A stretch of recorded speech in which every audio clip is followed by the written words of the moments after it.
বলা না বলার জগতে আপনাকে স্বাগত জানাই।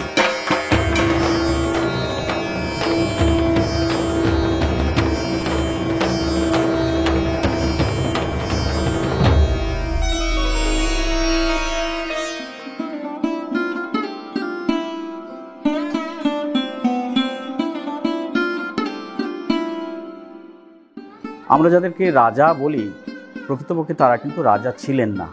তারা একসময় ছিলেন জমিদার। পরবর্তীকালে তারা মুঘলদের কাছ থেকে প্রথমে রাজা এবং তারও পরবর্তীকালে ব্রিটিশদের কাছ থেকে মহারাজা, মহারাজাধিরাজ ইত্যাদি উপাধিগুলো পেয়েছিলেন।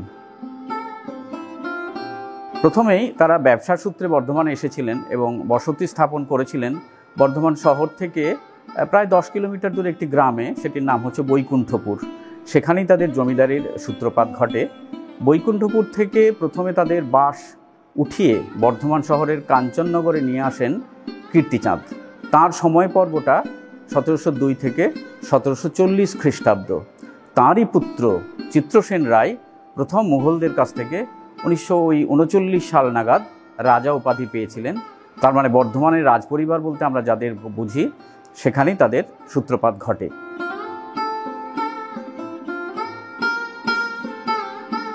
বর্ধমান রাজাদের কুলদেবী হচ্ছেন চণ্ডী। সেই চণ্ডী দুটো সময়, অর্থাৎ শারদীয়া দুর্গা পুজোর সময়ও পুজো হয়, আবার বসন্তকালেও সেই পুজোটি হয়। বর্ধমানের এই রাজাদের প্রথম পুজো শুরু হয়েছিল কাঞ্চননগরে।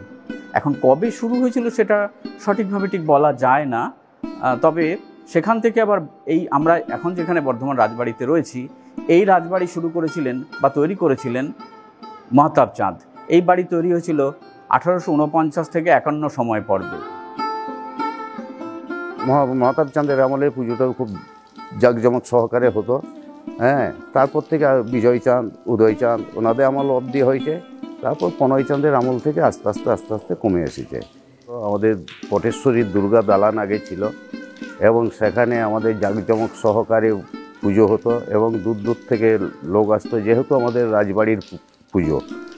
এবং তখন আলোতে ভরে উঠত, ঝাড়বাতি ইত্যাদি দিয়ে সাজানো হতো। সেই মন্দির পড়ে যাওয়ার পর মা পটেশ্বরীকে এই মন্দিরে নিয়ে আসা হয় এবং তারপর থেকে সে জৌলস নাই এবং আগেকার মতো সেরকম হয় না। মানে আগেকার যেমন ভোগ বিতরণ হতো, 52 রকমের ভোগ হতো, এখন সেগুলো হয় না, অল্প সীমিতর উপরে ভোগ হয়। আগে যেমন 9টা কুমারী পুজো হতো, এখন একটাই কুমারী পুজো হয়। তবে এখনও আমরা সেই রীতি বা প্রথা মেনে এখনও আমাদের সেই পুজো হয়ে আসছে। এই রাজবাড়ির পাশাপাশি আরেকটি বাড়ি তৈরি হয়েছিল, সেটা মোবারক মঞ্জিল, যেটাকে রাজ অন্দরমহল বলা হয়। সেই অন্দরমহলের পাশেই ছিল বর্ধমান রাজাদের দুর্গা মন্দির। সেখানে দুর্গা পুজোটি হতো, কিন্তু সেই মন্দির এখন আর নেই। সেই মন্দিরের পরিবর্তে এখন বর্ধমান রাজাদের পুজো হয় পাশেই লক্ষ্মীনারায়ণ জিউ মন্দিরে।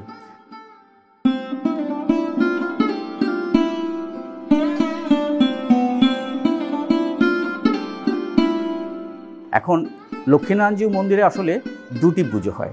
দুটি পুজোর মধ্যে প্রধান পুজোটি হচ্ছে চণ্ডী পুজো, সেটা দুবার হয়, শরৎকালে এবং বসন্তকালে। পাশাপাশি আরেকটি পুজো ওখানে আছে, যেটা হচ্ছে পটেশ্বরী পুজো, অর্থাৎ বর্ধমান রাজপরিবারের পটে আঁকা দুর্গা। ওই রাজবাড়ি যতদিন আরম্ভ হয়েছে, আমাদের 300-350 বছর, ওই তখন থেকেই আমাদের মা দেবী পটেশ্বরীর পুজো হয়ে আসছে। আমাদের মৃন্ময়ী মূর্তি চতুর্দিকে পুজো হয় বলে উনি বলেছিলেন আমি পটের উপরে করব, যার জন্য পটের উপরেই পুজো হয়ে আসছে। এবং এই পটেশ্বরীর আগে সুপরি বলে হতো, কিন্তু দুর্গা দালান পড়ে যাওয়ার পর থেকে যখন মা পটেশ্বরীকে এখানে নিয়ে আসা হয়, তারপর থেকে বলি প্রথা উঠে যায়। এটা আমাদের 12 বছর অন্তর একবার করে রং হয়। আর আমাদের এই মন্দিরের সেবায় ছিলেন মহারাজ কুমার, বর্ধমানের ছোট রাজকুমার ডক্টর কনৈচাঁদ মহাতাব।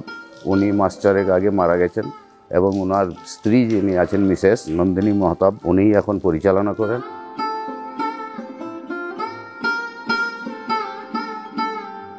রাসমঞ্চ ছিল, রাসমঞ্চ ভগ্ন অবস্থা, এখন ভেঙে পড়ে গেছে।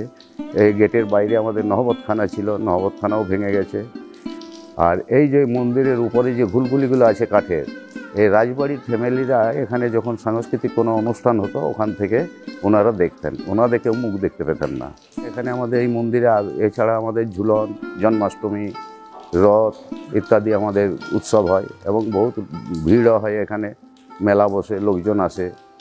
এছাড়া আমাদের যেমন পাতালেশ্বর শিব আছে পিছনে, ওনারা এই সুড়ঙ্গর মতো একটা রাস্তা ছিল, রাজবাড়ির থেকে সেইভাবে এসে আমাদের এই শিবের এখানে পুজো করতেন এবং আবার ওই রাস্তা দিয়েই চলে যেতেন। সেটা এখনও আছে এখানে, তবে সুড়ঙ্গ বন্ধ হয়ে গেছে, এখন আর সুড়ঙ্গ নাই, সব ভেঙে পড়ছে। বহুত পুরনো মন্দির তো, ছেড়ে পড়ে যাচ্ছে।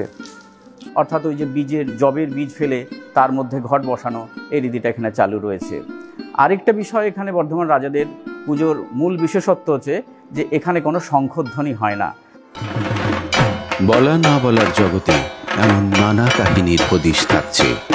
অনুগ্রহ করে চ্যানেলটি শেয়ার, লাইক এবং সাবস্ক্রাইব করুন।